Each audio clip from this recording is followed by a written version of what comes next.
This is my study, the room in which I write my stories. I built it myself, actually. Cut the timbers and fitted the logs. Made an awful mess of it. I do my writing here at the side of the room because my roof leaks directly over my desk. And I'd move the desk except it covers a hole I left in the floor. And the whole room is built on the side of a hill, so when heavy rains it tends to slide downhill.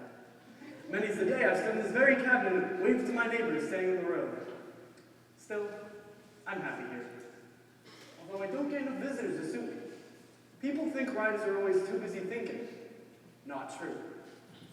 Even my dear sweet mother doesn't like to disturb me, so she tiptoes up the stairs and leaves my food outside the door. Haven't had a hot meal in years. Still, I've done a good deal of writing here. Perhaps too much. Sometimes I look out the window and think that life has passed me by at a furious rate. And I ask myself, what force is it that compels me to write so incessantly, day after day, page after page, story after story? And the answer is quite simple. I have no choice. I am a writer. Sometimes I think I may be mad. Oh, I'm quite harmless. Although, I do admit to fits of wandering. I'm engaged in conversations where I hear nothing and see only the silent movement of lips and answer a meaningless, yes, yes, of course. All the while I'm thinking, oh, he'll make a wonderful character for a story this week. But while I'm writing, I enjoy it. And I like reading the proofs, but as soon as it appears in print, I can't stand it. I see that it's all wrong, a mistake, that ought never to have been written. And I'm miserable. And then, the public reads it. Oh, yeah, charming, clever. Or, oh yes, charming, clever, but a far cry from Tolstoy. Or, charming, a fine thing, but Turgenev's Father and Sons is better. And so be to my dying day. Charming, clever, but nothing more. And when I die, my friends will pass by my grave and say, here lies, so-and-so. A fine writer, but Turgenev was better. You know, it's funny. But before you came into the theater tonight, I was thinking, maybe I should give it all up. What would I do instead? Well, I've never freely admitted this, but to you all, I'd like to say what I most want to do with my life. Ever since I was a small child, I always... Excuse me a moment. Just writing down an idea I had. An idea for a short story. Yes. Yes. Yes! It was my mention of the theater that sparked me. What were we talking about a moment ago? No matter. My thoughts are consumed with this new idea. See how you like this. It starts in a theater. It starts on the opening night of the new season. It starts with all those dear, devoted patrons of guns entering the grand salon, commenting on how this one looks and how that one is dressed, scarcely knowing what show they're about to see at all.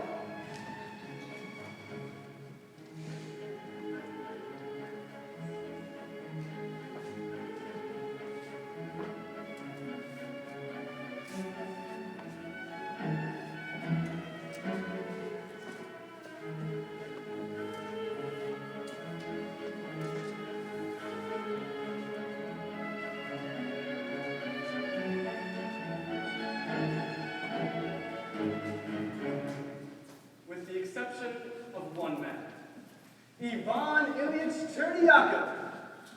Ivan Ilyich Chernyakov, a civil servant, a clerk in the Ministry of Public Parks, had any passion in life at all, it was the theater. Certainly, he had hopes and ambitions for higher office, and had dedicated his life to hard work, patience, and zeal. Still, he would not deny himself his one great pleasure, and so he bought 2 tickets in the very best section of the theater for the opening night performance of Rostov's A Bearded Countess. As fortune would have it, into the theater that night came his respected superior, General Mikhail Brassilov, the Minister of Public Parks himself.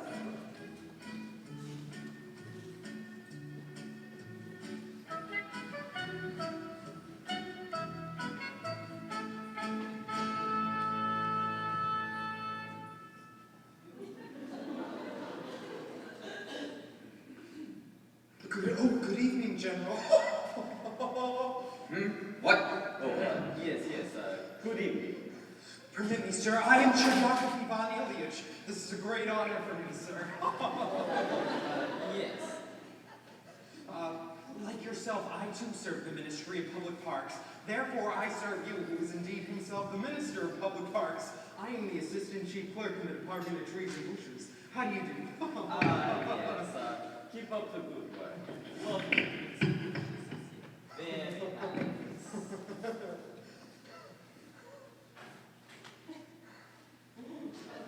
nice. My wife would very much like to say hello to you, General. This is she, my wife, Madame Shuryakov. How do you do? My pleasure. My pleasure, General. How do you do? Ooh, Madame Brasahov, my wife, Madame Shuryakov. How do you do, Madame Brassilov? How do you do? I just had the pleasure of meeting your husband. And I'm my wife's husband. How do you do, Madame Brasahov? Sorry, terribly sorry. Ooh, I hope you can enjoy the play, sir. I will, if I can watch it. Having made the most of this golden opportunity, Ivan Ilyich Chermakov leaned back in his chair to enjoy the beer beyond us. He was no longer strangers with the Minister of Public Parks. They had become, if one wanted to be generous about the matter, familiar with each other. And then, quite suddenly, without any warning at all, like a bolt from a gray, thundering sky, Ivan Ilyich Chermakov reared back his head and... Oh, I'm so sorry, Your Excellency. I'm so terribly sorry. Never mind, it's all right. All right. It is certainly not all right. It is unpardonable. It is monstrous of me. But you make too much of the matter. Let it rest. How can I let it rest? It is inexcusable. Permit me to wipe your neck, General. It's the least I can do. If it be, it's all right. But I splattered you, sir. Your complete head is splattered. I assure you it's an accident and all, but it's disgusting. I'm sorry, I apologize.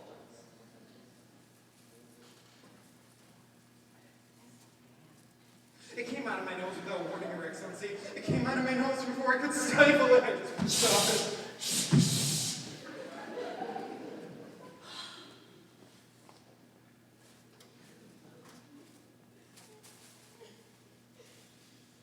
It's not cold, if that's what you're wondering about. Probably just a particle dust in the nostril just won't up my face.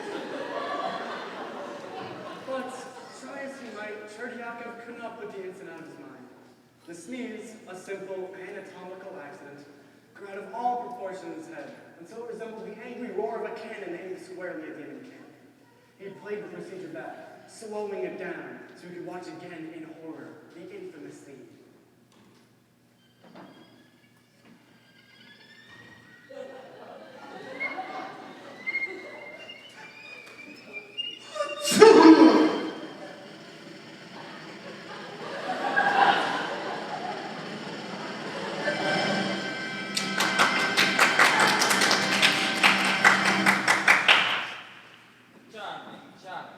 Yes, charming. Charming, simply charming. Didn't you find it charming, my dear? Yes, I found it utterly charming. Oh, I was completely charmed by it. Excuse me, Your Excellency. Who's tapping? Somebody's tapping me. Who's that tapping? Oh, I was tapping. I was the tapper, Shuryakov. Stand up! You Caesar! Oh, no, I'm all right. I'm all sneezed out. I was just worried about your going up in the night with a damp head, that's all. Oh, that. It was a trick. A mere faux pas. Forget it, young man. Amusing play, don't you think? Didn't you find it amusing?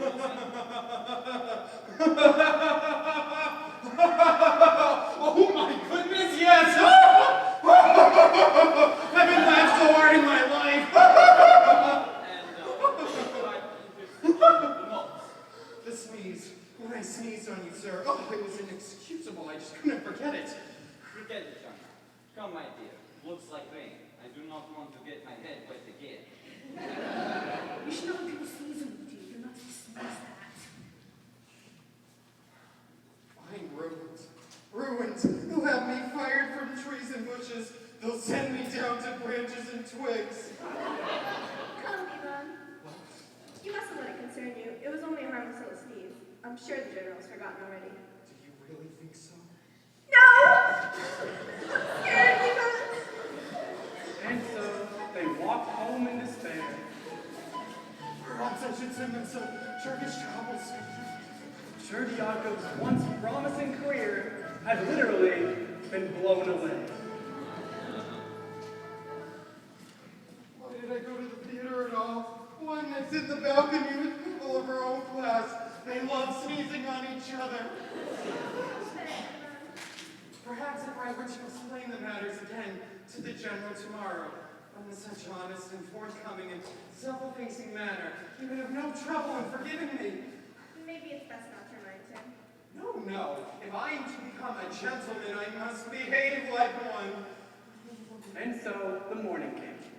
It so happened that today was the day that the general listened to petitions. And since there were 50 or 60 petitions ahead of Cherdiakov, he waited from early morning till late afternoon. Next. Oh, I'm not next, Your Excellency. I'm last. Very well then. Last. That's me. Well, what is your petition? I'm not a petitioner, sir. I have no petition. Then you waste my time. Do you not recognize me, Your Excellency? We met last night under rather explosive circumstances. I'm the sneezer. The what? I'm the sneezer. Oh, no. I'm the splatterer. No! I'm the sneezing splatterer. Indeed. And what is it you want? Because I'm tight? No, Your Excellency. Your forgiveness.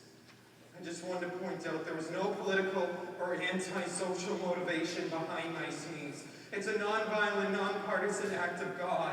And I curse the day the protuberance formed behind my face. It's a hateful no, sir. I'm not responsible for its indiscretions.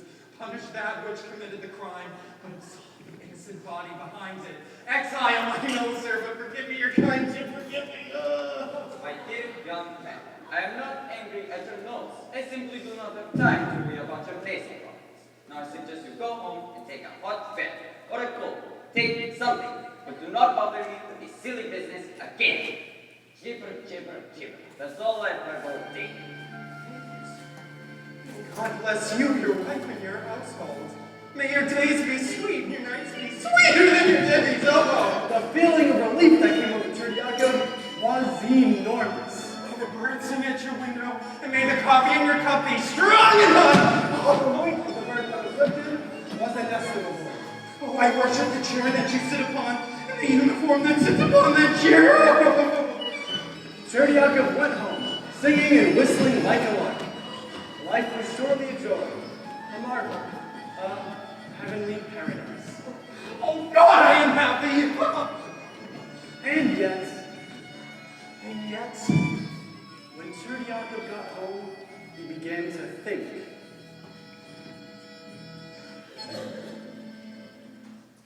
Have I been the butt of a cruel and thoughtless joke? Had the minister toyed with him? If he had no intention of punishing me, why did he torment me so unmercifully? If the sneeze meant so little to the minister, why did he deliberately cause Cherdiakov to writhe in his bed? To twist in agony the entire night? Cherdiakov was furious. Oh, I am furious! He foamed and fumed and paced the night through. And in the morning, he called out to his wife, Sonia! Sonia! I have been humiliated. You, Ivan? Who would humiliate you? You're such a kind, generous person. Who? I'll tell you who. General Brasselhoff, the Minister of Public Parks. What did he do? The swine. The humiliation was so discreet, it was almost indiscernible.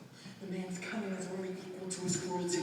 He practically forced me to come to his office and grovel and beg upon my knees. Oh, I was reduced to a gibbering idiot. You were that reduced?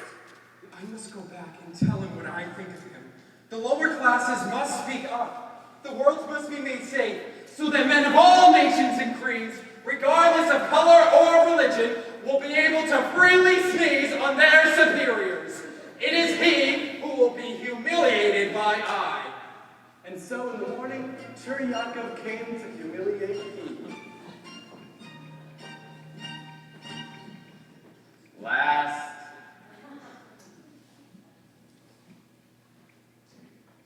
Well, Well, Lisa, do you not recognize me, Your Excellency? Look at my face. Yes, it is I once again. it is you once again. Who? Sure, Yakov, and I have come back taking neither a hot bath nor a cold one. Who let this filthy man in? What is it? What is it? What is it, you say? You sit there in your position as General Administrator of Public Parks, a high-standing member in upper-class society, and ask me, a lowly servant, what is it? You sit there with full knowledge that in this life there are those who bow and those who are bowed to, that those who obey and those who are obeyed to, that there are those who serve and those who are served to, that in this life certain events cause some of us humiliation, and some of us are to be the cause of that humiliation, and you ask me, a lowly servant, what is it? What is it? Don't just stand there gibbering like an idiot. Tell me, what is it you want? Oh, I'll tell you what I want. I just want to apologize for sneezing on you. I wasn't sure I made it clear, but it was an accident, I assure you. Out! Out! Fool! Idiot! Imbecile! Get out of my sight! I never want to see you again! If you ever cross my line of sight again, I shall have you exiled forever! Now tell me, what is your name?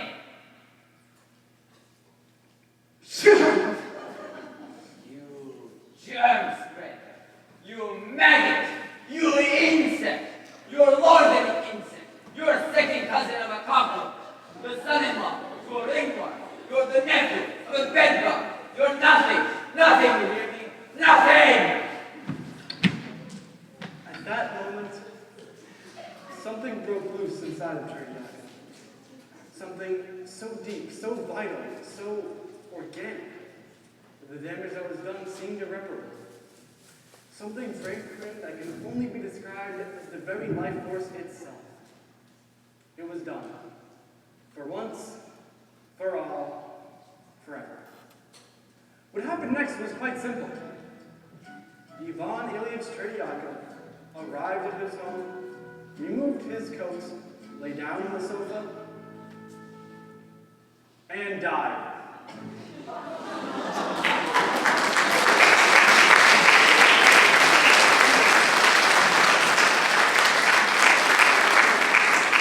Wait! For those of you who are offended by life's cruelty, there is an alternate ending. Ivan Ilyich Tertyakov arrived at his home, removed his coat, lay down on the sofa, and inherited 5 million rubles! There's not much point to it, but it is uplifting. It is not my intention to make life seem any crueler than it already is. Yet, some of us are indeed trapped. Witness then the predicament of a young governess who cares for and educates the children of a well-to-do family.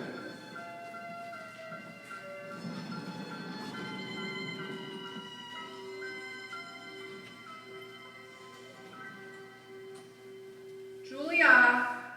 Trapped indeed. Julia! Yes, madame? Look at me, child. Keep your head up. I like to see your eyes when I speak to you. Yes, madame. And how are the children getting on with their French lessons? They're very bright children, madame. I thought. The bright, say. Well, why not? And mathematics. They're doing well in mathematics, I assume. Yes, ma'am, especially Vanya. Certainly. I knew it. I excelled in mathematics. He gets that from his mother, wouldn't you say? Yes, ma'am. Head up. That's it. Don't be afraid to look people in the eyes, my dear. If you think of yourself as inferior, that's exactly how people will treat you. Yes, ma'am. A quiet girl, aren't you? Now then, let's settle our accounts. I imagine you must need money, although you never asked me for it yourself. Let's see now. We agreed on 30 rubles a month, did we not? 40, ma'am. No, 30. I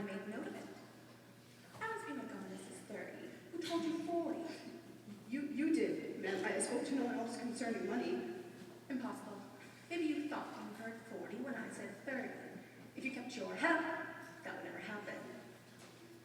Look at me again and say it clearly. 30 rubles a month. Yes, ma'am. Settled. 30 a month it is. Now, you've been with us for 2 months exactly. No, 2 months and 5 days. No, exactly 2 months. I made note of it. You should really keep those the way I do so we wouldn't have these discrepancies. So, we have 2 months at 30 rubles a month. It comes to 60 rubles, correct? Yes, ma'am. Thank you, ma'am. Subtract 9 Sundays. We did agree to subtract Sundays, didn't we? No, ma'am. Certainly. I always deduct some Sundays. I didn't bother making note of it because I always do it.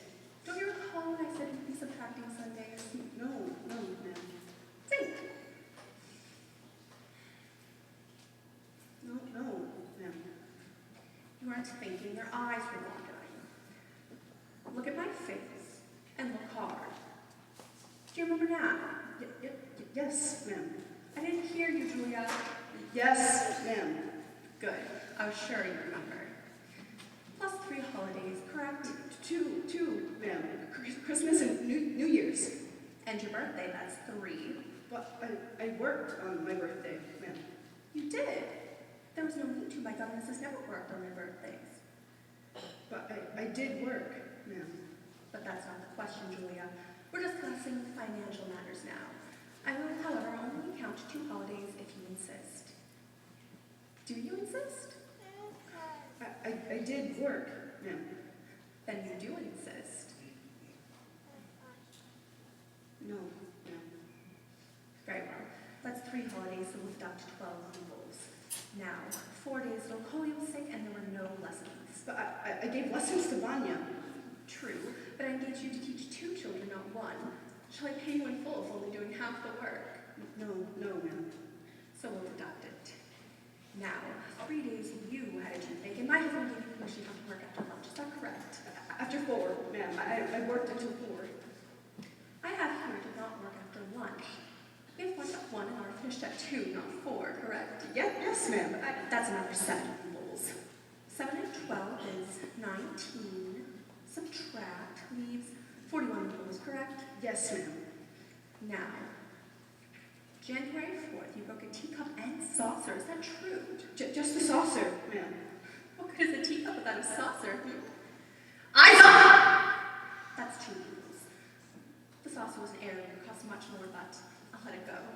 I'm so used to taking losses. Thank you, ma'am. Now, January 9th, Goliath climbed a tree and tore his jacket. But I forbid him to do so, ma'am. But he didn't listen, did he? 10 rubles. January 11th, Vanya's shoes were stolen. But a maid, ma'am. You discharged her yourself. But you get paid good money to watch over everything. I explained that in our first meeting. Perhaps you weren't listening. Were you listening that day, Julia? Or was your head in the clouds? Yes, ma'am. Yes, your head was in the clouds? No, ma'am. I was listening. Good girl. That's another 5 rubles. Ah, yes. January 16th, I gave you 10 rubles. You didn't. But I made note of it. Why would I make note of it if I didn't give it to you? I don't know, ma'am. That's not a satisfactory answer, Julia. Why would I make note of giving you 10 rubles if I did not, in fact, give it to you? No answer? Then I must have given it to you, mustn't I? If you say so, ma'am. Well, of course I say so. That's the point of this little talk, to clear up these matters. So, take 27 from 41, leaves 14 rubles, correct? Yes, ma'am.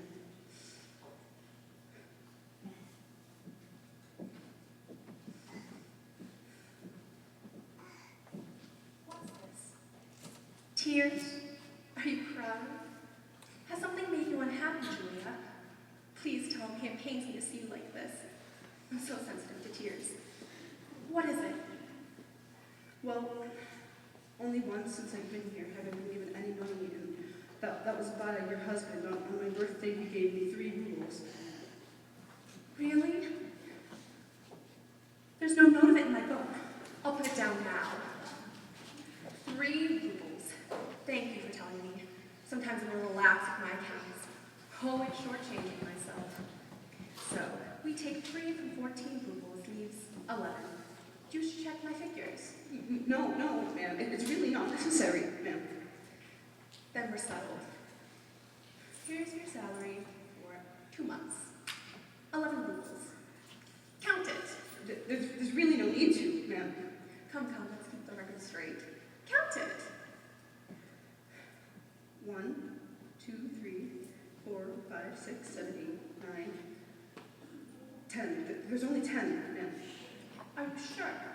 Did you drop one? Look on the floor, see if there's a coin. I didn't drop one, ma'am. I'm quite sure. Well, there's none on my desk, and I know I handed you 11. Look on the floor. The 10 rubles will be fine. Thank you, ma'am. Well, keep the 10 for now, and if you don't find it on the floor later, we'll discuss it again next month. Thank you, ma'am. You're very kind, ma'am. Julia, come back here. Why did you thank me? For the money, ma'am. For the money?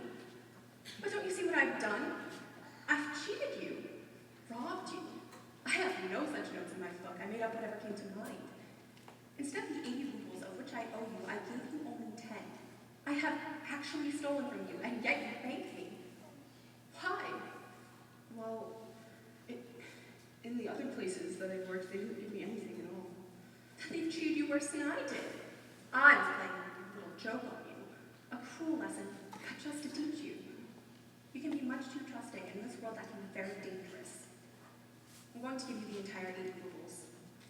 The rest is waiting for you in this envelope. Here, take it.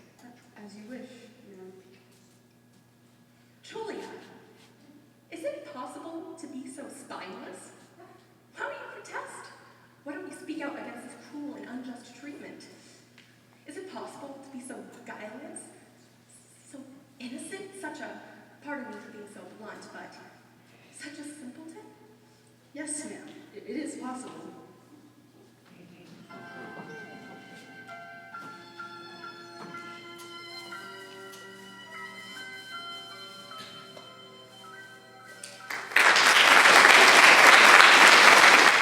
Wait. For those of you who are again offended by life's cruelty, there is an alternate ending.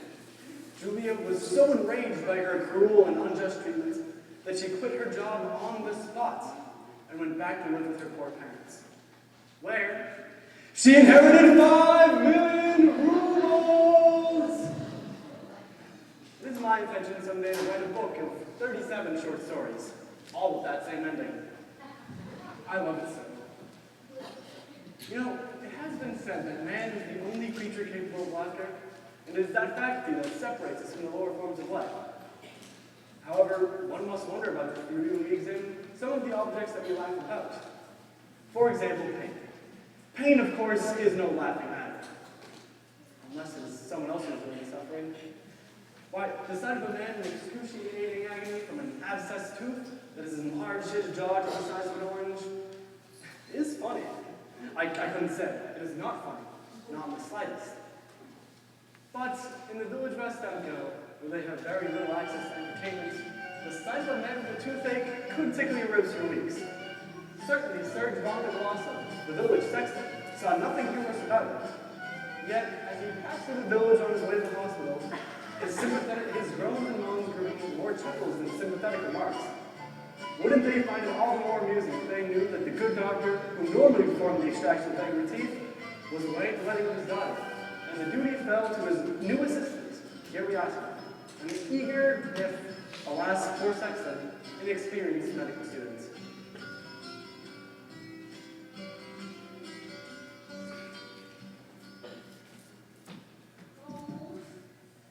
Oh, greetings, Father. What brings you here? The pain is unbearable. It's beyond unbearable. It's unendurable. Where exactly is this pain? Where isn't it? Everywhere. It's not just my tooth, it's the entire side of my mouth. How long have you had this agony? 10 years. 10 years? Since yesterday morning, it seems like 10 years. I must have sinned terribly to deserve this. The Lord must have dropped all other business to punish me in this way. Where's the doctor? The doctor is away on personal business. He's left the care of his patients in my young but capable hands. But are you a doctor? In every way, except a degree. I'm a doctor to be. Then I'm a patient to be. Goodbye. Oh. Oh. I can assure you, the only thing preventing me from being called doctor is the formality of the examination. I'm skilled, I'm just not titled. Please, I beg you for this opportunity. Please sit in the chair, Father. Heaven help me today. Even sitting hurts. No doubt the nerves are inflamed. Once removed, the pain will cease to be. You're going to remove the nerves? The tooth connected to the nerves. It is a simple method of surgery. Now let's see what we have here. I pray for you. I pray to the saints and our dear Lord in heaven. Be gentle with me. Spare me pain. My dear Sexton, we are living in an age of advanced science. In skilled hands, there is no longer need for pain. If it is gentleness you want, it is gentleness you'll have. Now, please open your mouth so I can examine you. Come, open your mouth.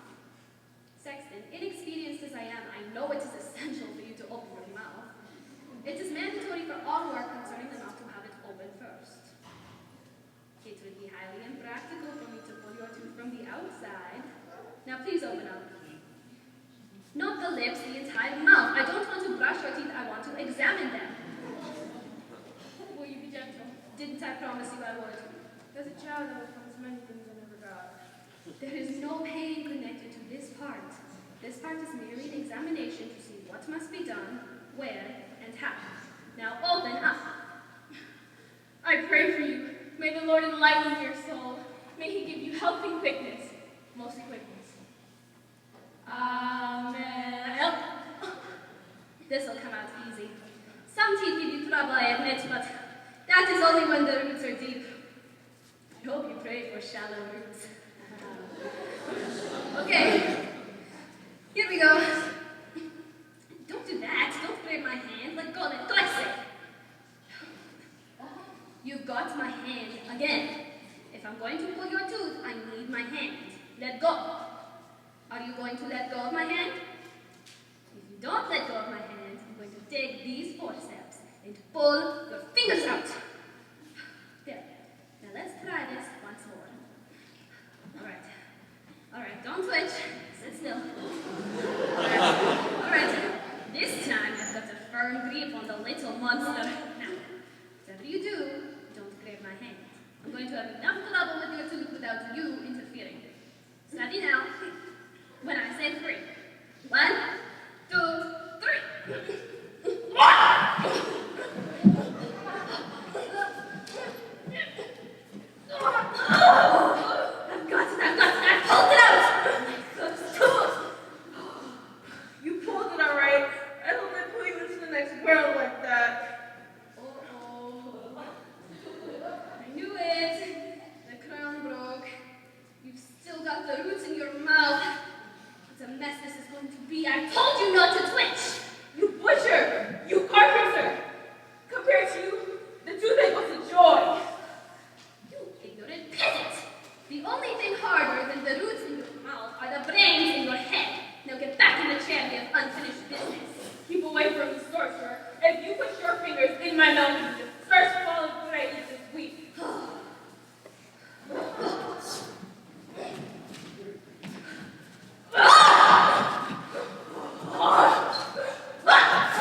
weather indeed, would you say, madam?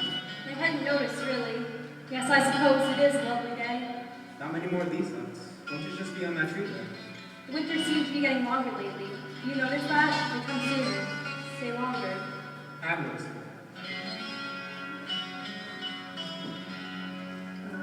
Kind, gentle-looking person who sees his share of life.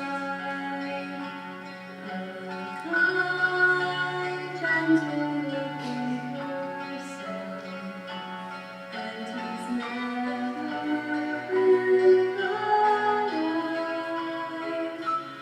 If this kind, gentle-looking gentleman speaks once again to me, should this shine, this fatal lady go out with him for tea?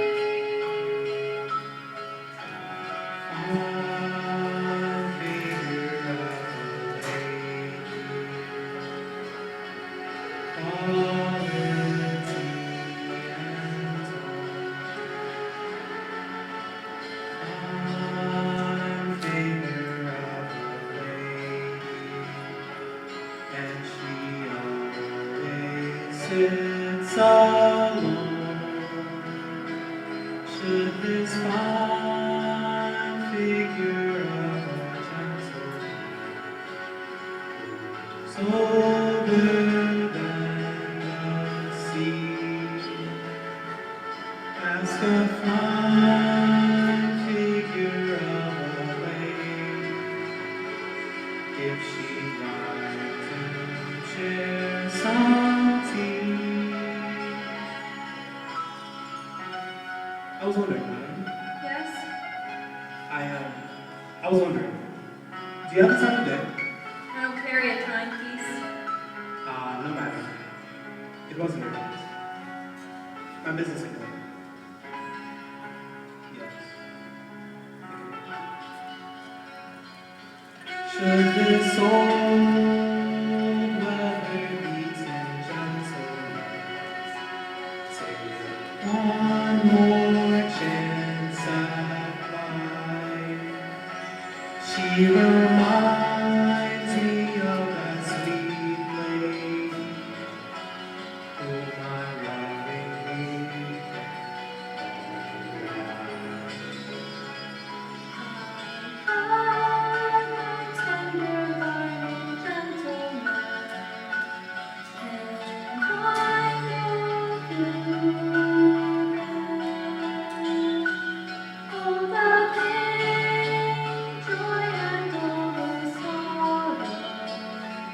that you get from loving them. Is it too late for happiness? Too late for flames? Too late to ask for love? There are many springs left for people who spend their nights waiting for the day for someone to share dreams long since passed away. Too late for happiness, too soon for fall, too late for anything, anything at all. Seems to be calling out there. I'm beginning to feel a chill in the air. Oh, would you like my scarf for your neck? Thank you. No, it's getting late. I should be getting home. Yes, yes, of course. I was thinking the same thing. The same thing, unless Yes? you care to join me for tea? Tea? Tea, you say? I would love to. You would? Yes, but not today. It's getting late. Perhaps tomorrow. Yes. Yes, of course. There's always tomorrow. Good day, sir. Good day, madam.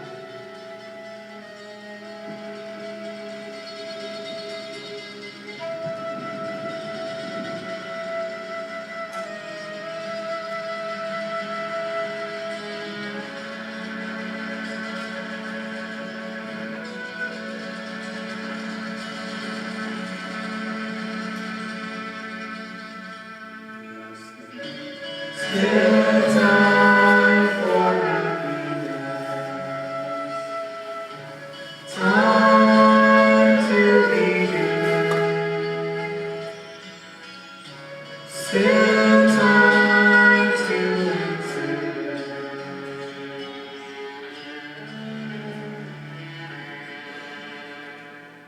But just not today.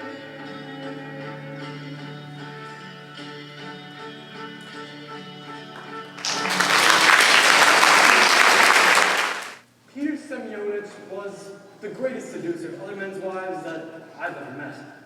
Why, he was successful as all women for that matter, but there was a special challenge to beautiful women married to rich, prominent, successful men. I can never do him justice. Allow him to tell you in his own words.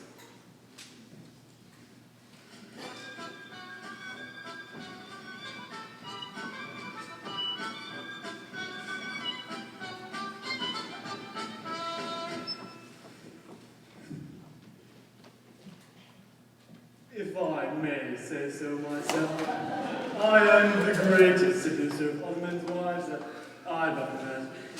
I say this not boastfully, but as a matter of record. The staggering figures speak for themselves.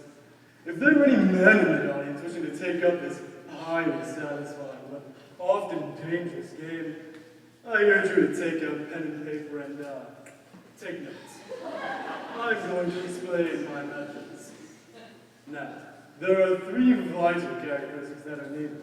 They are patience, more patience, and still more patience. If you do not have the strength to wait and persist, I urge you to take up bicycling. Rowing perhaps, but seducing isn't for you. Now then, in order to seduce a man's wife, you must, I repeat, must, stay as far away from her as possible. Pay her practically no attention at all. Ignore her if you must. We will get to her through the husband. You are about to witness a practical demonstration. For as it so happens, I'm madly and deeply in love this week. My heart pounds with excitement knowing that she is about to walk into this garden at any moment with her husband. Every fiber of my being tells me to go to her and throw my arms around her with all the passion of my heart. But observe how master works. I will be cool almost to the point of freezing. My heart of hearts and spouse approaches. Ah, Peter Semyonich. Fancy meeting you here. Nikolai, how good it is to see you. You're looking well. Notice how I'm not looking at her? Thank you. And you gay devil, you're always looking well. Have you met my wife, Irina? Of course you have. You sent her the best notes. Irina, I don't know what this charmer sent you, but he's a scoundrel, a notorious bachelor, and an exceptional swordsman. That's the best I can say to you, Peter. You exaggerate, Nicky. Not busy. We were just taking a stroll. If you aren't busy, why don't you walk with us? Oh, very kind offer, but as it so happens, I'm riveted to the spot. A new love has just entered my life, and until she is out of my sight, my legs are like pillars of granite. I am incapable of movement. Too much, do you think? As I said, be patient. Fantastic. You never cease to amaze me. Pretty, I suppose? Suppose magnificent. Suppose glorious. And then I suppose correctly. Any complications? As usual, a husband. I'm afraid my cause looks quite hopeless. Nonsense. I'm putting all my money on you, Peter. You know I never bet unless I'm sure of winning. Well, we're off. Good hunting, my boy. Good hunting. Madam. Beautifully done, don't you think? I'm sometimes awed by the work of a true professional. Did you notice how our eyes barely met? We exchanged hardly a word yet. How much he knows of me already. A, I'm a popular bachelor. B, a man in love, always titillating to romantic women. C, a gifted sportsman. A nice contrast to her sedentary husband. And D, And this is most important. A dangerous man with the ladies. At this point, she is disgusted by me. A, because I'm a scoundrel and a braggart. B, because I'm shamelessly frank as to my intentions. And C, because she thinks she's not the woman I'm interested in. Forgive me if I'm slightly overcome by my own deviousness. By the way, are you getting all this down? It gets tricky from here on in. Now, for the next step, hypnosis. Not hypnosis of the eyes, but of the poison of your tongue. Like a venomous snake moving into the kiss. And what's more, the best channel is the husband himself. Witness as I accidentally wander into him one day at the club.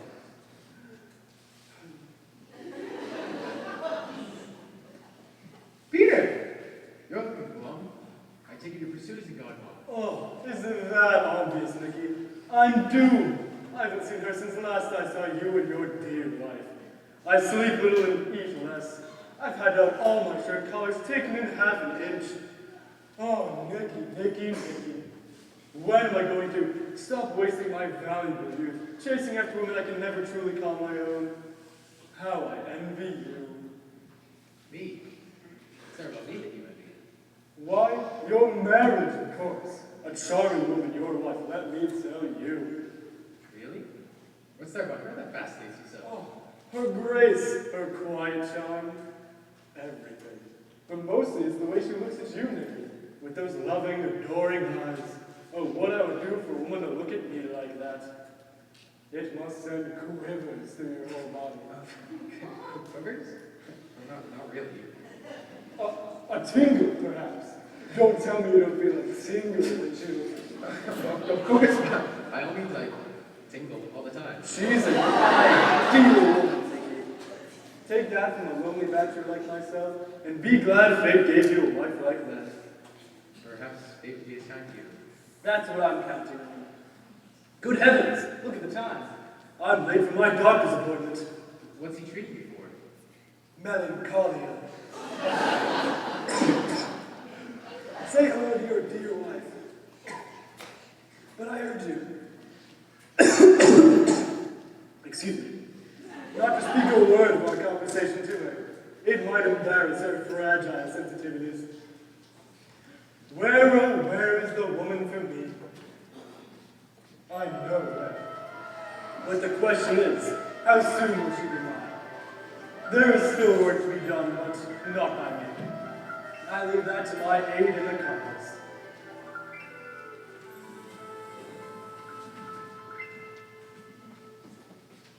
Oh, by the way, I saw Peter Semyonovich today. Oh, by the way, I saw Peter Semyonovich today. Peter Semyonovich, the bachelor.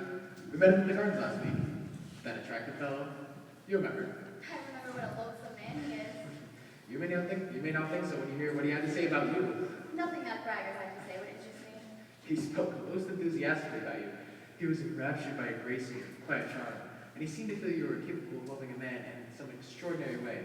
It was something about your eyes and you looked so adorably. He certainly had a lot to say. He went on and on. Well, good night, Edgar. Good night. What else? What else did he say about me? Peter? Whatever that loathsome man's name is, what else did Peter Semyonovich say about me? That's more or less it, what I told you. But you said he went on and on. He did? But you stop. If he went on and on, don't stop. Either go on and on, or let's go to bed. Well, he told me how much he envies you, how much he wished he had someone to look at him the way you look at me. How does he know how I look at you?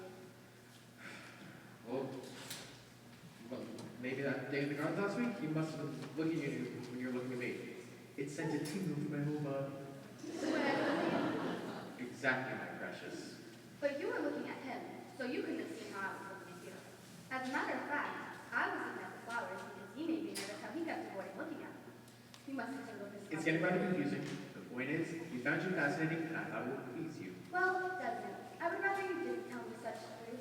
Are you planning on seeing him again soon? Tomorrow for lunch. Well, I would rather not discuss over lunch. Tell him that. And at dinner, you can tell me what he said. Good night. Good night, my angel. night, my love. Oh, I'm spellbound by my own powers. I accomplished not only piquing her interest, but in causing her heart to flutter at the mere mention of my name. The same name she called loathsome not 2 minutes ago. All of this was accomplished, mind you, while I was home taking a pine-scented bath. Luncheon the next day was not only nourishing, but productive.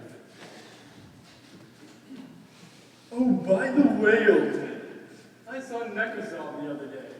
The artist, it seems he was commissioned by some wealthy prince to paint the head of a typical Russian beauty. He asked me to look out for a model for him. I said, I know just the woman, but I didn't dare ask her myself. What do you think of asking your dear wife? Asking my wife what? Why, to be the model, of course. That lovely head of hers, it would be a damn shame if that exquisite face missed the chance to be immortalized for all the world. For all the world. Really? I see what you mean. Why don't you discuss it with her? Good idea. I'll go discuss it with her.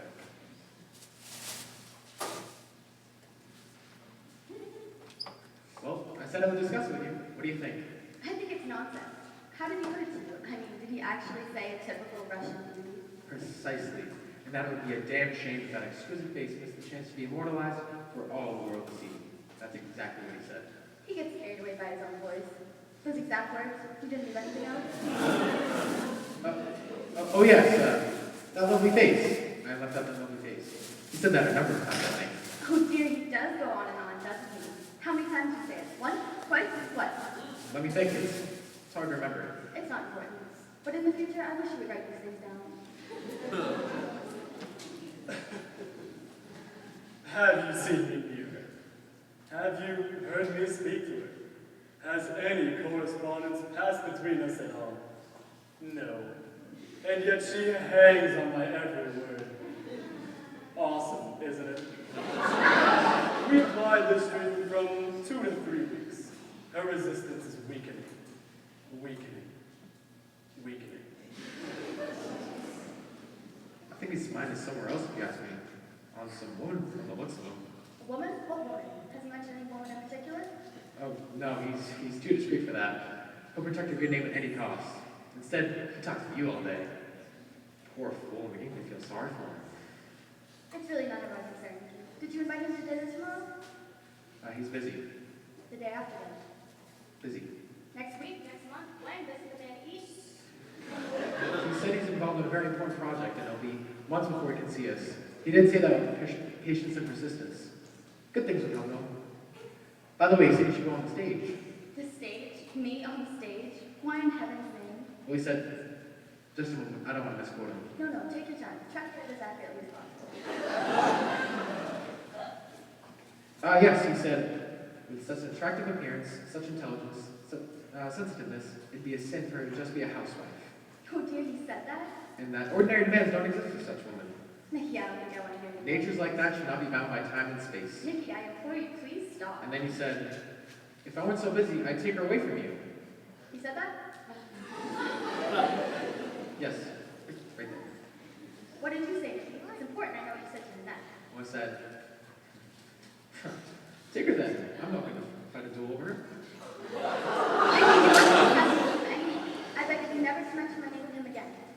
But I don't, my love. He's always the one who brings up the subject. He actually accused me of not understanding it. He shouted at me, an exceptional creature, strong, seeking the way up.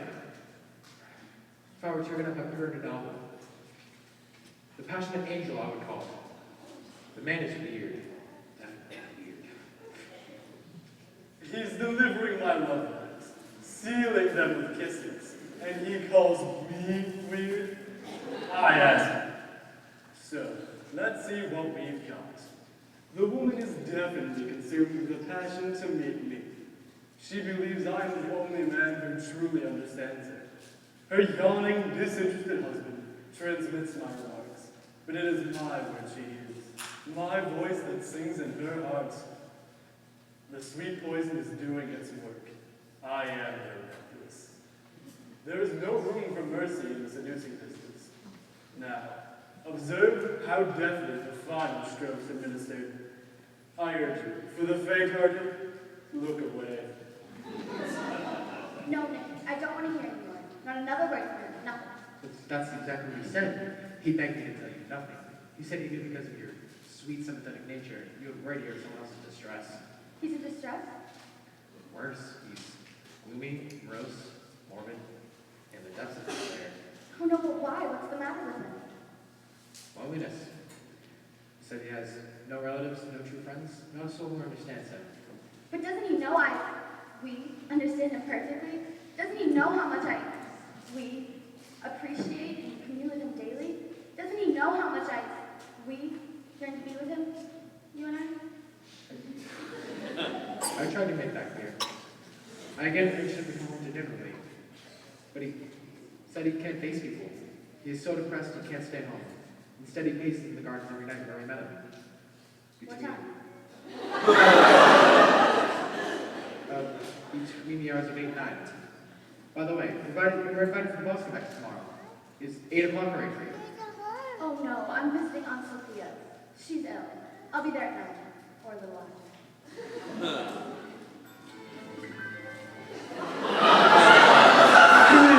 Please, no applause. I couldn't have done it alone. I share that honor with my dear friend and collaborator, her husband. Now, for the conclusion. I ask you to busy yourselves with your programs and such. These next few moments are private. Observe. I am, after all, a gentleman. My dear, sweet angel. How I've longed. No, not a word. Not a sound. Please, I couldn't bear it. Not until you cried what's in my heart. For weeks now, I've been in torment. You've used my husband as a clever and devious device to arouse my passions, which I freely admit have been mine for the past 7 years. Whether you are sincere or not, you've awakened longings and desires in me I never dreamt were possible. You appeal to my vanity, and I succumb. You attack my every vulnerability, and I surrender. I am here, Peter Semyonovich, if you want me. But let me add this. I love my husband dearly. He is not a passionate man, nor even remotely romantic. Our life together reaches neither the heights of ecstasy nor the depths of anguish. We have an even marriage, moderate and comfortable, and in accepting this condition and the full measurement of his devoted love, I have been happy. I come to you now, knowing that once you take me into your arms, my marriage and life with Nikki will be destroyed for all time. I am too weak and too selfish to make a choice. I rely on your strength of character. Whichever one you choose will make me both miserable and eternally grateful. I beg of you not to use me as an amusement, although, even with that knowledge, I would not refuse you. If you want me, open your arms now and I will come to you. If you love me, turn your back and I will leave and never see or speak to you again. The option, my dearest, sweetest love of my life, is yours. I await your decision.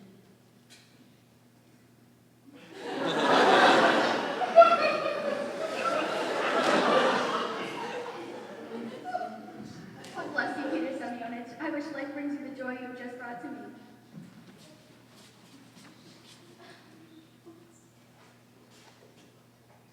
Peter Semyonovich, the former seducer of other men's wives, from that day on turned a single, unmarried woman only.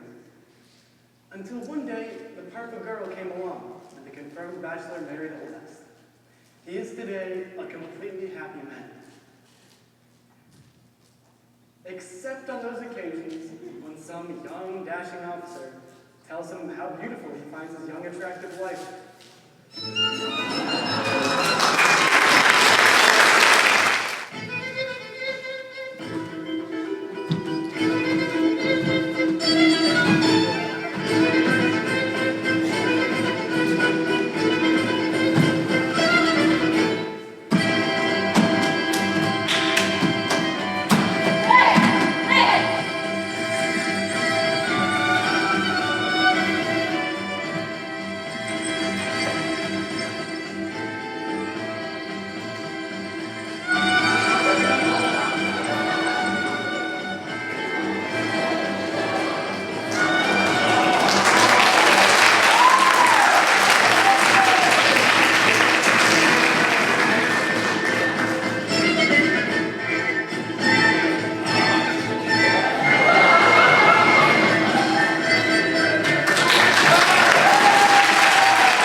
getting a little night air to clear my mind.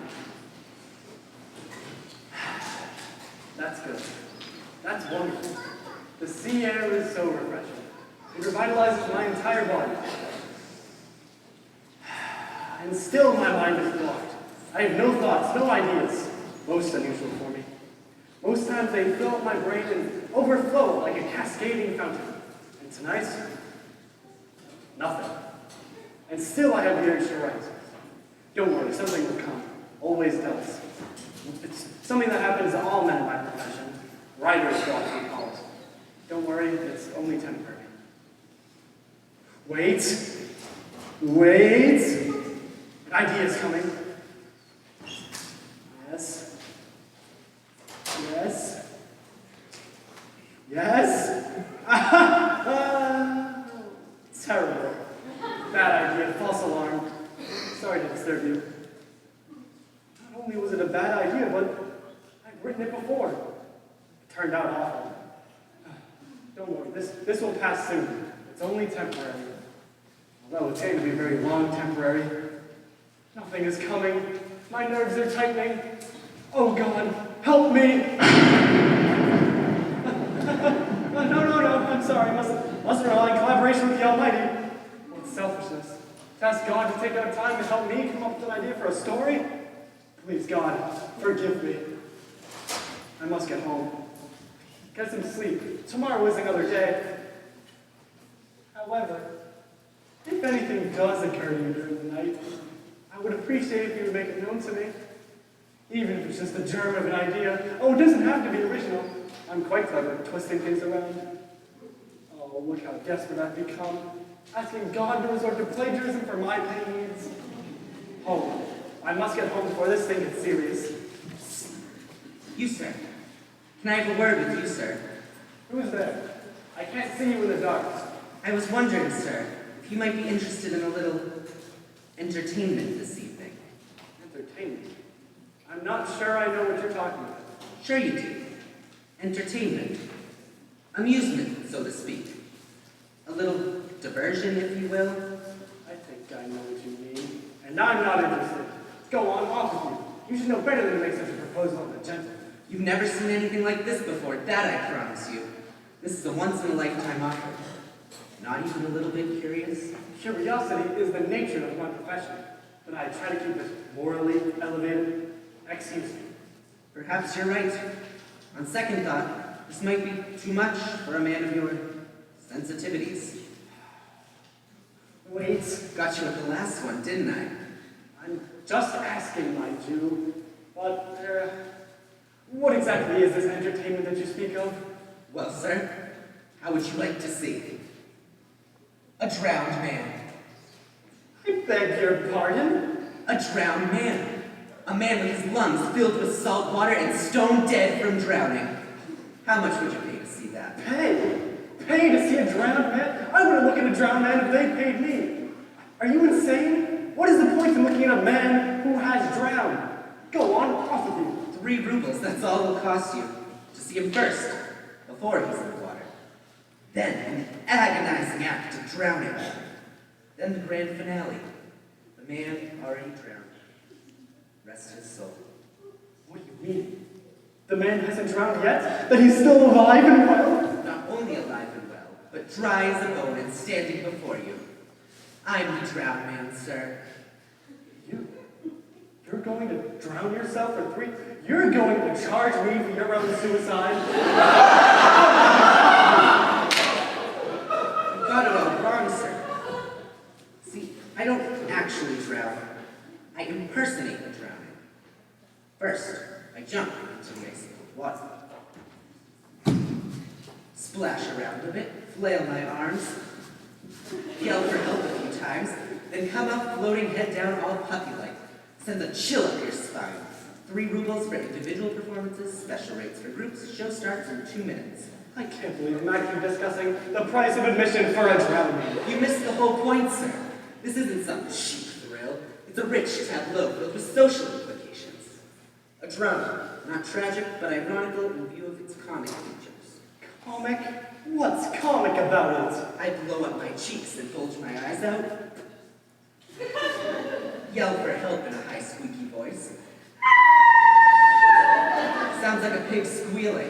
I'm the only one on the dock who can do it. Do you actually expect me to pay to hear an underwater pig squealer? I've just had a very successful season, sir. Sold out in August. Would you like me to put you in for the dinner show? What do you mean, dinner show? I jump in, lay on my arms, then throw you a nice fish. I think the halibuts are running now, sir. Why do I stand here listening to this? I wish you'd make up your mind soon, sir. In 5 minutes, that restaurant over there dumps its garbage into the water. Then it's messy. I have my pride. To hell with your pride. That doesn't stop you from making a living imitating a deceased swimmer. You sure know how to strike a man's vulnerable points. That was cruel, sir. I'm sorry. I didn't mean to be cruel. You completely missed the finer points in my profession. Look here. Do you ever see a coal miner at the end of the workday?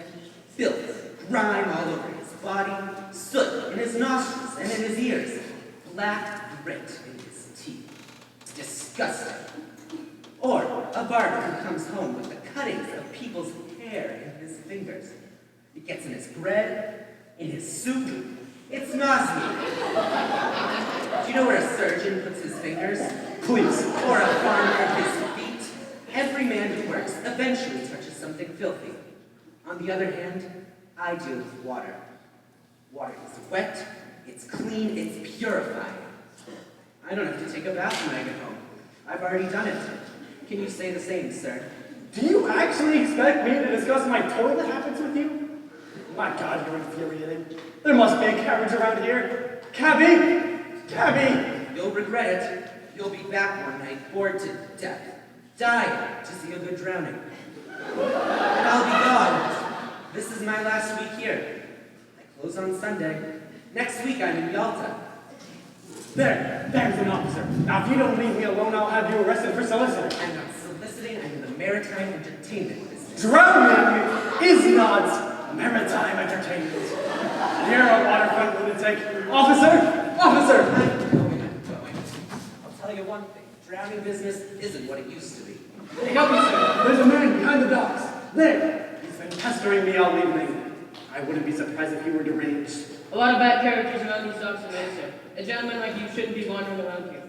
What was he pestering you about? Well, I warn you. You're going to find this strange. He wanted to charge me 3 rubles to watch him drown. Can you imagine? Strange? It's outright thievery. It's not worth more than 60 kopecks. Why, you can get as good as a drowning as you'd want to see, and not pay a penny more. 3 rubles, what nerve? You seem to be missing the point, officer. There are 2 others, and for a ruble each, they'll give you a double drowning. You have to know how to bargain with these men, sir. It's your money's worth. It's not a question of price. Why, just the other day, right over here, there were 14 men who had out their entire shipwreck for 3 rubles. On a good day, you can get a whole navy going down for 10 rubles. Yes, sir. 60 kopecks. That's all I pay for a good drowning. Stick to your price and have a good night. It's come. It's finally come. The day the world has gone mad has come at last. I see he's gone. What did you tell him? I told him the truth, that you're mentally unbalanced. Unfortunately, he seemed to be a little more unbalanced than you are. Still, I appreciate you're not causing me any trouble. And in gratitude, I'm reducing my price to an all-time low. 80 kopecks. 80. You thief! You deceiving! You conniving, wretched little thief! I won't pay you more than 60. 60, but where's my profit? My towels cost me 40, and it's another 40 for the man who jumps in after me. I'd be losing money on it. You can't cheat me, sir. 60 kopecks. Take it or leave it. You're a hard man, sir. A hard man. 60 kopecks it is. I pray to God my son doesn't want to be a drowner. 30, 40, 50, 60. There's your money. Now, where shall I stand? Right up here, sir. Right up close. That's where you'll see all the action. Are you sure I'll be able to see all too well? It's a little dark. That's what makes it so eerie. The eerier, the more entertaining. All the action's in the last 10 seconds anyways. Well, here I go.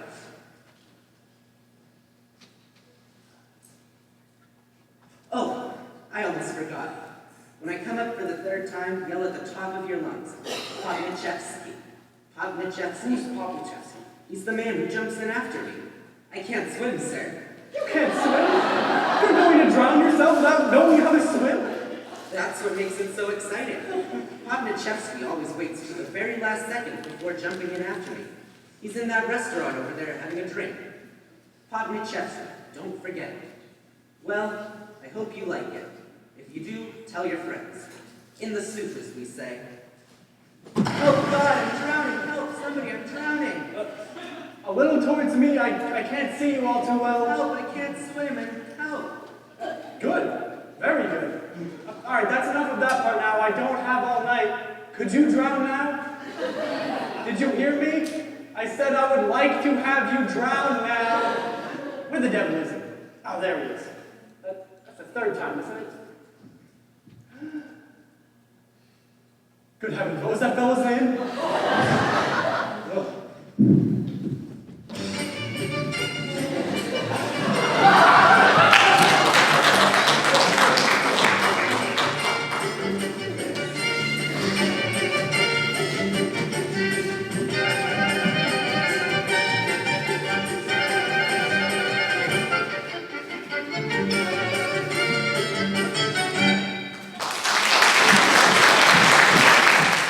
Next actress, please. Next actress, please. Name. What? Your name. Oh, Nina. Nina? Is that it? Just Nina? Yes, sir. No, sir. Nina Nikolaevna Serenina. Age. My age? Yes, please. That means how old are you? Well, how old are you looking for? Couldn't you answer the question simply, please? Yes, but I just wanted you to know I can be any age you need. 16, 13. In high school, I played a 78-year-old woman with rheumatism. Everyone said I was very believable. A 79 rheumatic woman told me so herself. Yes, but I'm not looking for a 78-year-old rheumatic woman. I'm looking for a 22-year-old girl. Now, how old are you? 22. Really? I would guess 27 or 28. Oh, I have that head cold, sir. It makes me look older. Last year I had influenza. The doctor thought I was 39. I promise. I can look 22 when you need it. Do you have a temperature? Yes, sir? 103. Good God! What are you doing walking around in the dead of winter with a 103-degree temperature? Go home, child. Go to bed. You can come back some other time. No! Please, sir, I waited 6 months to get this audition. It took 3 months just to get on the 6-month waiting list. If they put me on the end of the list again, I'll have to wait another 6 months, and by then I'll be 23, and it'll be too late to be 22. Please, sir, won't you just hear me read? I'm really feeling much better. I think I'm down to 101. I see you have your heart set on being an actress. My heart, my soul, my very breath, the bones in my body, the blood in my... Yes, we've had enough of your medical history. But what practical experience have you had? As what? Well, for example, the thing we're discussing, acting. How much acting experience have you had? You mean on stage? That's as good a place as any. Well, I've studied for 3 years under Madame Domoletska. Did you just here in Moscow? No. In my high school. In Odessa. But she was a very great actress herself. Here in Moscow. No. In Odessa. You are then, strictly speaking, an amateur. In Moscow. In Odessa, I am a professional. Yes, that's all very well, but you see, we need a 22-year-old professional actress in Moscow. Odessa, although I grant you a lovely city, theatrically speaking, is not Moscow. I would advise you to get more experience and take some masters. Please, sir. I have traveled 4 days to get here. Won't you just hear me read? My child, I find this very embarrassing. Even if you did not employ me, just to read for you would be a memory I would cherish for all of my life. If I may be so bold, sir. I think you're one of the greatest living authors in all of Russia. Really? That's very kind.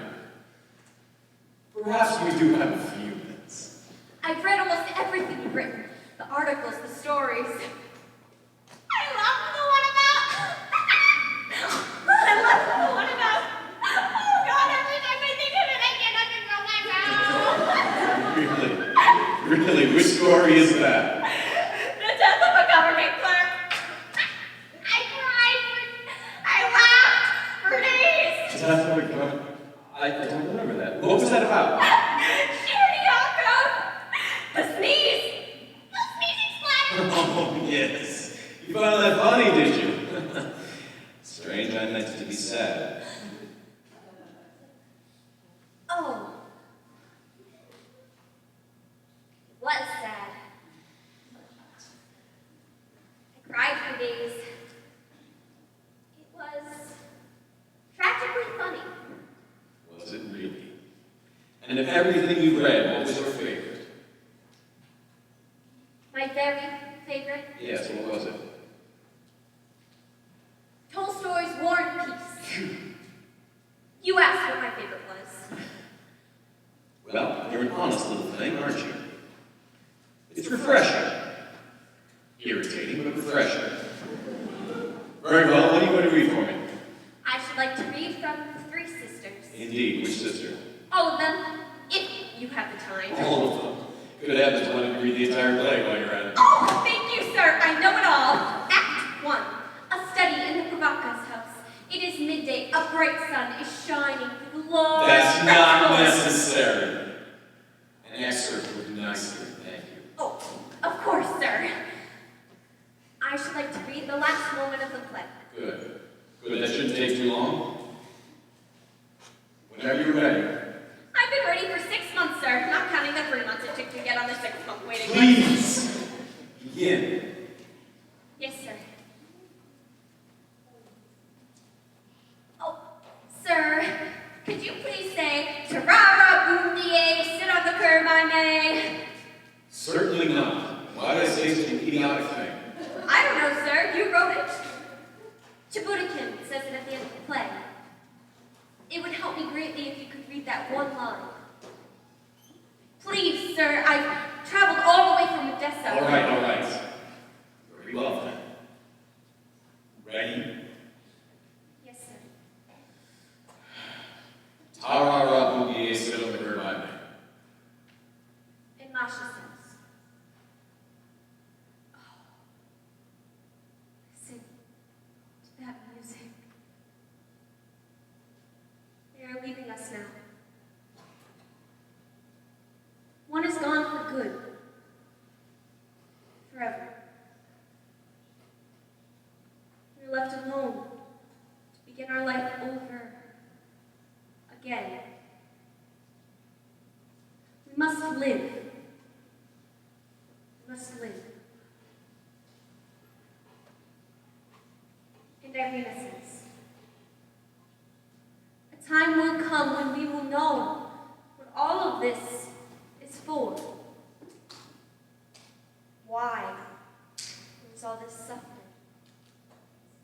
And there will be no mysteries. But, meanwhile, we must live. We must work. Only work.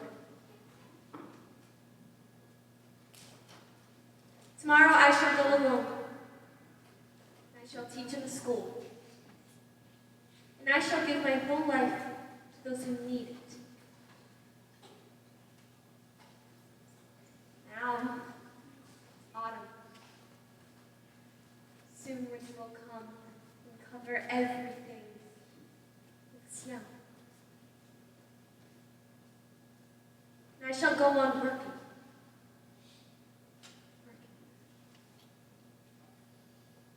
Shall I finish? Please. And Olga says, "The music plays so gaily, so valiantly, one wants to live."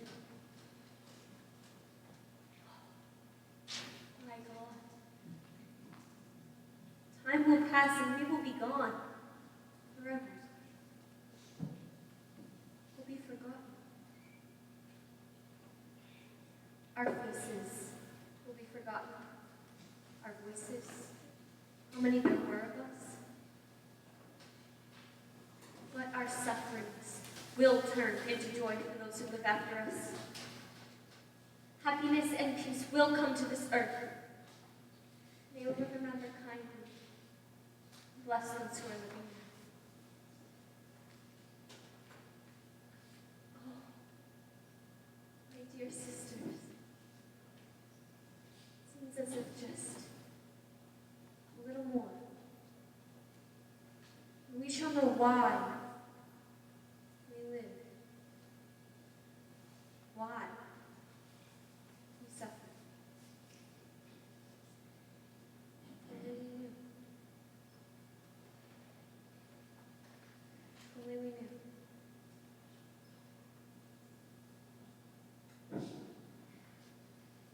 Thank you, sir. That's all I wanted. You have made me very happy. God bless you, sir. Will someone go get her before she walks all the way back to Odessa?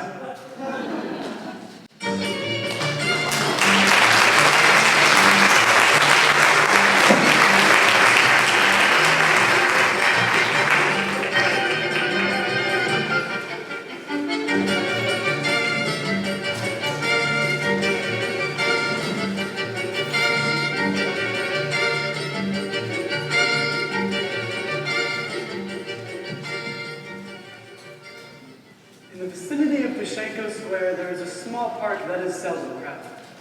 Here and there, a pair of lovers strolling, a mother teaching a young child to take its first brave steps, the inevitable failures cushioned on the soft green grass. A dog owner throwing a stick for his faithful friend to fetch, which it does faithfully and intermittently. A young girl calling out, Fresh flowers for sale. which is only partly true. They're for sale, but they're not terribly fresh. Still, it's a rather charming, quiet, and lovely spot.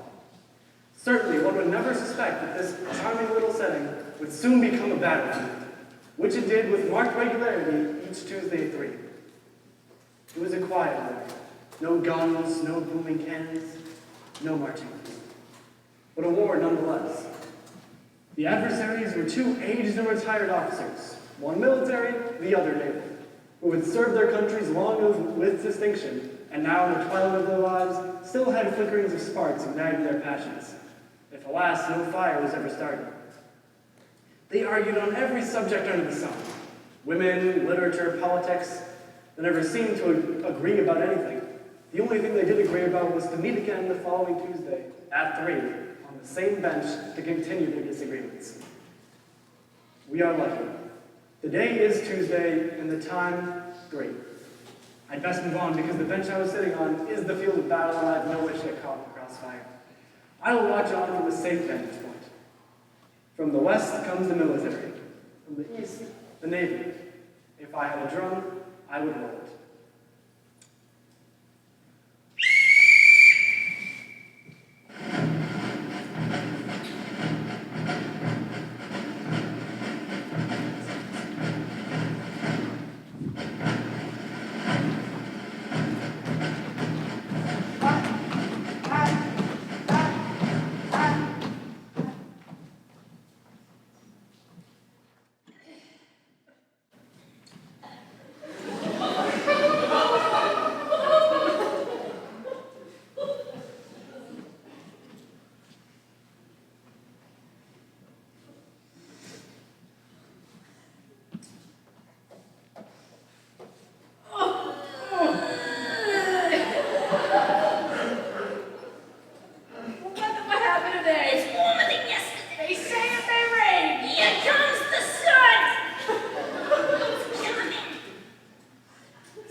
It's lunch. It's lunch. Are you Start. ready? When I say start, if I weren't ready, start means I'm ready. Go ahead, start. Very well. Appetizers. Appetizers. Right. The best way to start off the perfect lunch is with herring. Wrong. Wrong! Herring is not the best appetizer. It's good. I didn't say it wasn't good. Not as good as caviar. You're wrong. Caviar is too rich for an appetizer.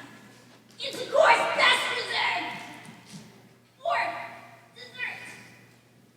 With a little champagne. A snack. Yes. An appetizer. And Are you telling me that fresh caviar, lemon juice, finely chopped eggs, raw onions, garnished with parsley, and served on lightly salted wafer-thin biscuits is not a good appetizer? you want to prepare with herring in a white cream sauce? Marinated onions, 2 large black olives sitting on either end of the plate, sprinkled with dill and the end piece of fresh baked brown bread to soak up the base of the herring, the onion, and the dill into one. I know, such a... You argue well. I concede the appetizer. Thank you. Let's move on to the soup. I don't think we'll have any argument here. Borscht. Borscht! Or soup you pick borscht? Out of all the soups in God's creation, an ordinary dish of borscht. Not in a dish, in a bowl. And there is nothing ordinary about piping hot borscht prepared with sweet sugar beets, Ukrainian style, with ham and country sausages, and topped with a thick white sour cream. Are you prepared to challenge a soup like that? I would sooner have cabbage soup steaming from the pot, with thick chunks of roasted potatoes and globs of tender meat still hanging from the bone. And sooner than cabbage soup, I would take a full-body vegetable soup with parsley and carrots and freshly chopped onions and crushed tomatoes. And sooner than vegetable soup, I would take a full-body fish soup with tripe and giblets and young kidneys rising to the top. So thick you have to push your way into soup. Wait a minute. Wait a minute. I'm not talking about your run-of-the-mill, ordinary, everyday, served in a restaurant borscht. I'm talking about peasant borscht. The kind you eat with a pound of hot cornbread in your left hand, and in your right hand, a thick, heavy, wooden spoon. A wooden spoon? That's different! You didn't mention a wooden spoon! I can see the soup. Appetizer, I'm I'm the soup. dear. It's a very close lunch. Next course. Next course is fish. Fish, I don't care for fish. Whatever you choose for fish is fine with me. You don't like fish? It's all right once in a great while. It never satisfies me. To me, the important part of the meal is the roast.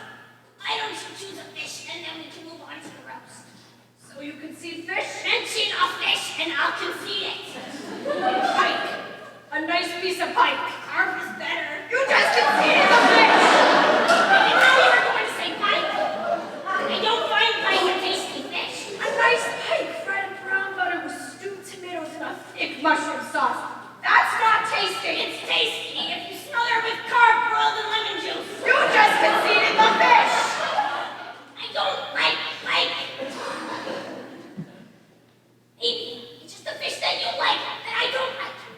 Well, you concede if I drop pike and pick another fish. You could have chosen carp ahead of me. The option was yours. But yes, I will concede if you mention another fish. Both trout broiled with sliced almonds. Poached salmon and Hollandaise sauce. I thought you didn't like fish! Maybe it's the fish that you like that I don't like. You're purposely doing this!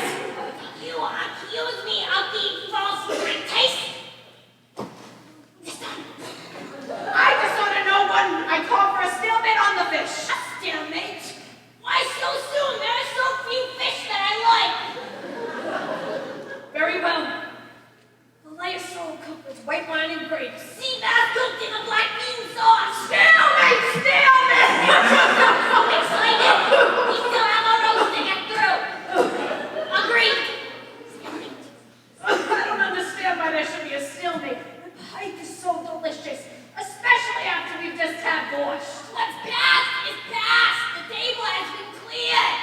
We're on to the roast now. Your turn. I pass.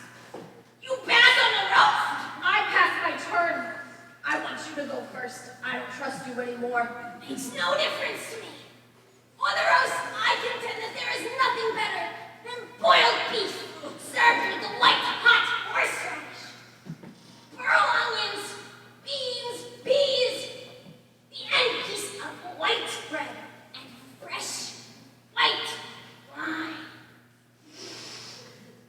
I can smell it now. I can barely contain my mouth from dripping with saliva. It is, I believe, your turn, unless you concede to boiled beef. I do not concede the boiled beef. And mention if you can a better roast. A nice piece of pike. Pike is a fish! We're through with the fish course. Not in the case of stalemate. In a stalemate, you can always go back and try right again. When was this decided? Just now. I decided. Fine. If you say pike again, I say pork chop again. Double stalemate. Next course, boiled beef. Boiled beef. Herring, borscht, and boiled beef. Yes. It's a meal for a cold, hungry foot soldier, not a commanding officer and a gentleman. Am I being challenged or not? I could challenge boiled beef with a small partridge. I could challenge it with a brace of quail. I could challenge it with a firm, young, roast turkey. A roast turkey. I see where you're coming from. I could challenge your boiled beef with a hen. A fat, juicy, white meat, thick-breasted hen.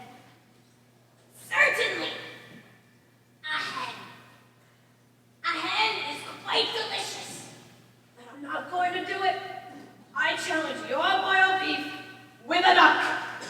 A duck? How did I mention duck? What kind of duck? A duckling. A round, plump, young duckling. One that has had a taste of ice during the first frost, and then it's roasted. Hand roasted to a crisp golden brown, the skin so crisp that it browns in your mouth. I concede to duck. Roasted with the potatoes cut small into the dripping I pan. concede, I said. And the potatoes are turned and soaked in the duck fat and in the pan. Young onions are beginning to turn to a rich, deep brown, sizzling, frying in the butter and fat when the aroma wafts up into your nostrils, driving your taste buds to a stage of frenzy. How many times do I have to concede? Are you deaf? We're purposely doing this to get back at me for not liking the pike. I conceded to duck. Let's just move on to the dessert, for God's sakes. Duck is basking in the juice of Spanish oranges. Are you serious? Acting like a child for a silly piece of pike. Try it sometime in butter and fat, you won't think it's silly. Do you want to continue or not? Go ahead. I'm still savoring my duck. For dessert, I choose. Yes? I choose. For dessert. Well, out with it. If you can't choose, I will. I'm thinking. I want to end the perfect meal. Perfect. I choose. For dessert. Hold me to sweet cream and brandy. That's mine. You can't take my dessert. I can take it if it takes you an hour to think of it. For a meal to be perfect is not only what you eat, but when it's served. If I waited for you to think of what, I'd be hungry again.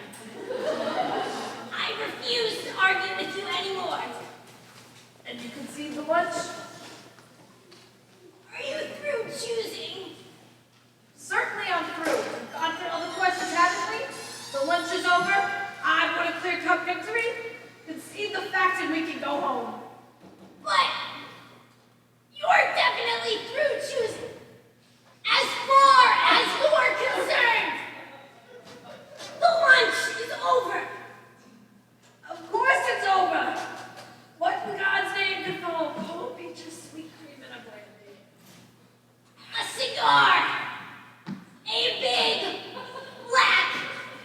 Pangella cigar, followed by a 2-hour nap.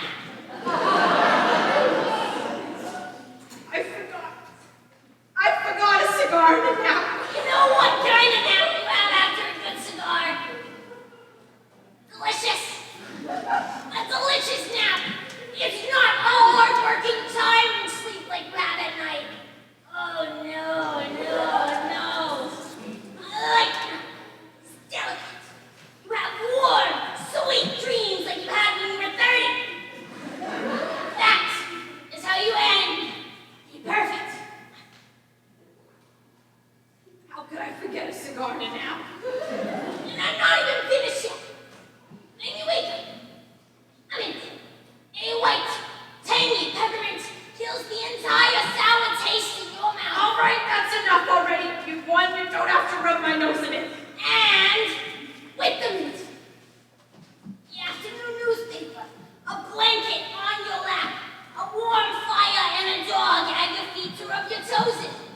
And as you sit there, body warm to the perfect temperature, read only good news in the paper. France is having political trouble. They're stopping in Ireland. England is in a financial crisis. But here, everything is great. And as you are about to drift off into the perfect sleep, a letter arrives in the mail telling you that the Tsar has awarded you another medal. And you sit there about to drift off into the perfect sleep with a smile on your face, knowing that you have nothing left to do until later that afternoon, when the perfect dinner is served. Do you want to challenge me for the perfect dinner? I'll let you go first. Orders! It's my turn to choose a subject, not yours. I'm not feeling too great right now. A little chilly. Maybe we should go next week. Oh, you don't look so good. A little pale. Maybe you should see a doctor. You're right. Maybe I'll drop in on Dr. Wyszynski. Wyszynski, that butcher. He knows as much about doctoring as my 3-year-old granddaughter. Are you trying to tell me that you know I'm a better doctor in Russia today than Wyszynski? Do you challenge me? I challenge you. But not today. Next week. Next week it is.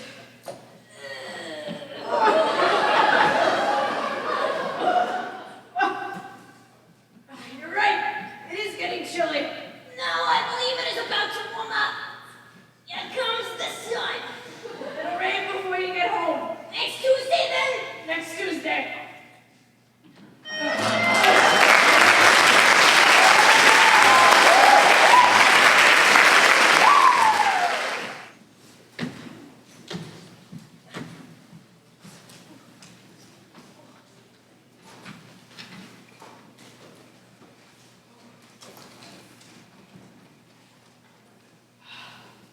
Good morning, Mr.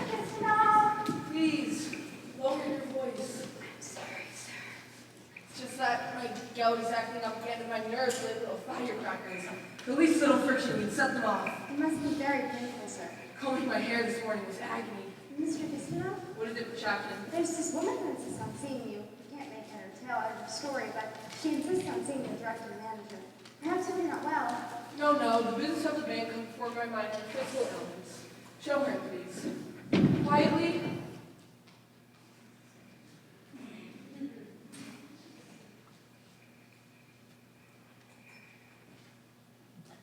Good morning, madam. Forgive me for not standing. I'm somewhat incapacitated.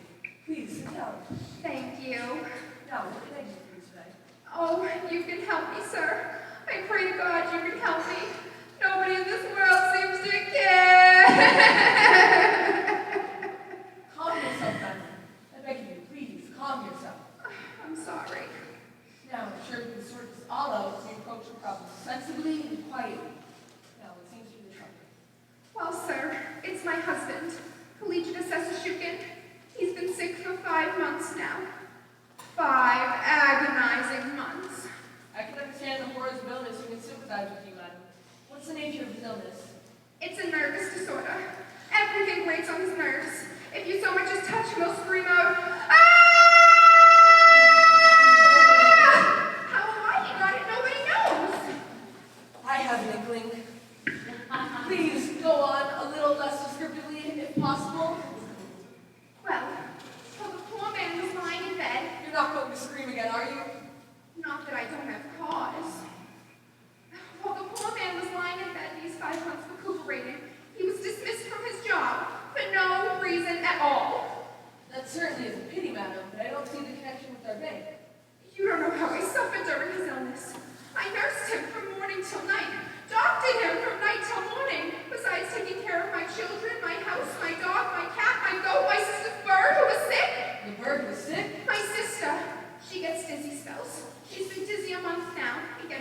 every day.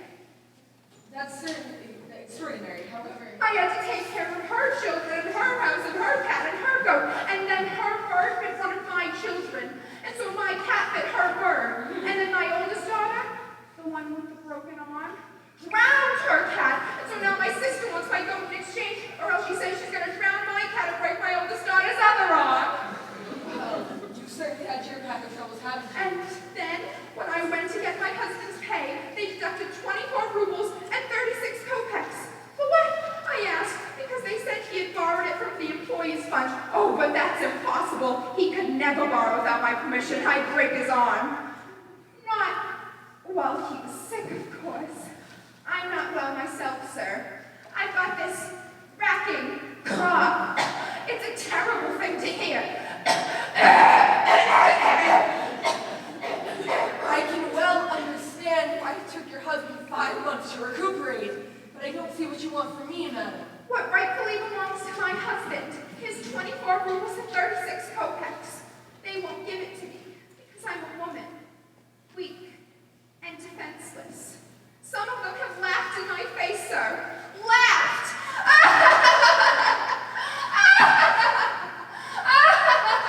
Where's the humor in a poor, defenseless creature like myself? None, I see none at all. However, madam, I don't wish to be unkind, but I'm afraid your petition, no matter how justified, has nothing to do with us. You'll have to go to the agency where your husband was employed. What do you mean? I've already been to 5 agencies. None of them will even listen to my petition. I'm losing my mind. The hair is coming out of my head. Look at my hair by the fistful. Don't tell me to go to another agency. Madam, please keep your hair in the proper place. Now, listen to me closely. This is a bank. A bank. We are in the banking business. Funds that are brought here are banked by us. Do you understand what I am saying? What are you saying? I'm saying that I can't help you. Are you saying that you can't help me? I'm trying, but I don't think I'm making headway. Are you saying that you doubt my husband is sick? Here is the proof. There is a doctor's certificate. Do you still doubt that my husband's suffering from a nervous disorder? Not only do I not doubt it, I would swear to it. Look at it. You didn't look at it. It's really not necessary. What's the point in a doctor's certificate if you won't look at it? Look at it! Oh, yes, I see. Your husband is sick. Well, you certainly have quite a good case, madam, but I'm afraid I still can't help you. Getting excited. You lied to me. I took you as a man of your word, and you lied to me. I lied? When? When you said you read the doctor's certificate! You couldn't have read the description of my husband's illness without saying that he was fired unjustly. Don't take advantage of me just because I'm a weak, defenseless woman. Do me the simple courtesy of reading the doctor's certificate! Read it, and then I'll go. But I already read it. What's the point of reading something twice when I've already read it once? You didn't read it carefully. I read it in detail. Then you read it too fast. Read it slower this time. I don't have to read it slower. I'm a fast reader. Maybe you didn't absorb it. Let it sink in. I absorbed it. It sank in. I could pass a test on what's written here. But that still doesn't make any difference. You've come to the wrong place. Did you read that part? The part about the nervous disorder? Read that part again and see if I'm wrong. Oh, yes, I see. Your husband is suffering from a nervous disorder. My, how terrible. Only I can't help you. Now, please, go. Oh, I'm sorry. Please don't kiss me. Can't you get this through your balding head? To come to a Smith place is as crazy as going to a butcher shop for a haircut. You can't get a haircut in the butcher shop. Why would anybody go to a butcher shop to get a haircut? Are you laughing at me? Laughing? I'm lucky I'm breathing. Watch out, kid. Did I tell you I'm fasting? I haven't eaten in 3 days. I want to eat, but nothing stays down.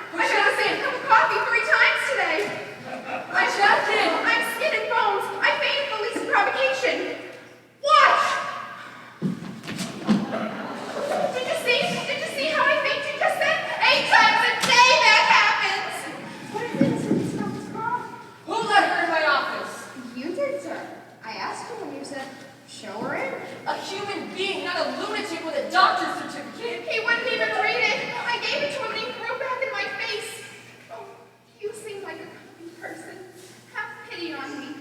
You read it and see if my husband is sick or not. I read it, Madam. Twice.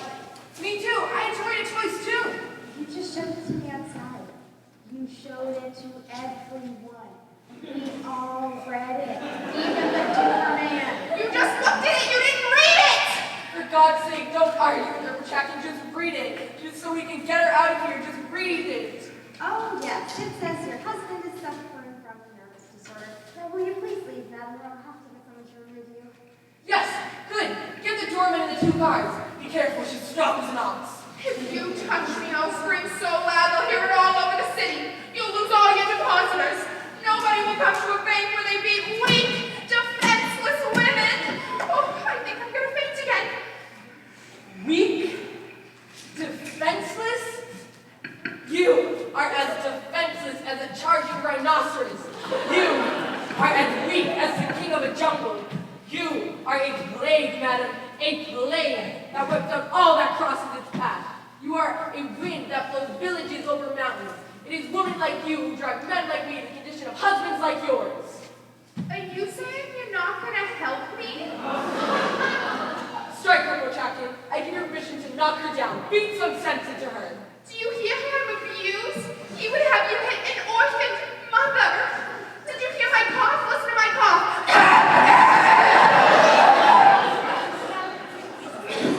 Get your hands off of me! Help! Help! They're beating me! Oh, merciful God! They're beating me! Just holding your arm. Hit her, you fool! Get her while we've got the chance. We're never gonna get her out of here. Knock her senseless. Oh. A curse! A curse on your bank! A curse on you and your depositors! May the money in your vaults turn to potatoes! May the gold in your cellar turn to onions! May your rubles turn to radishes and your kopecks to pickles! Stop! Stop it! Oh, Jackie, give her the money. Give her anything. Just get her out of here. 24 rubles and 36 kopecks. Not a penny more. That's all that's due to me and that's all that I want. Come with me and I'll get your money. And another ruble to get me home. I'd walk, but I have weak ankles. Just give her enough for a taxi. Give her anything. Just get her out of here. God bless you, sir. You're a kind man. I remove the curse. Curse be gone. Potatoes to money, onions to gold. Remove her!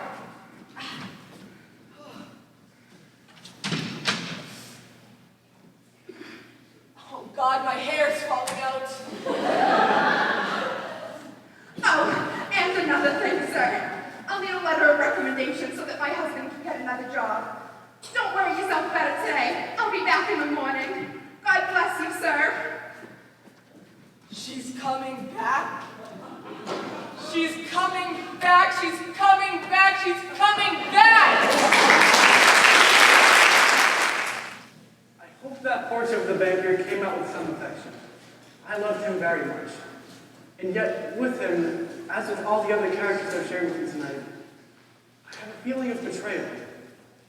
You see, when I put down my pen at the end of a day's work, I feel as though I'm robbing from my friends their precious life fluid.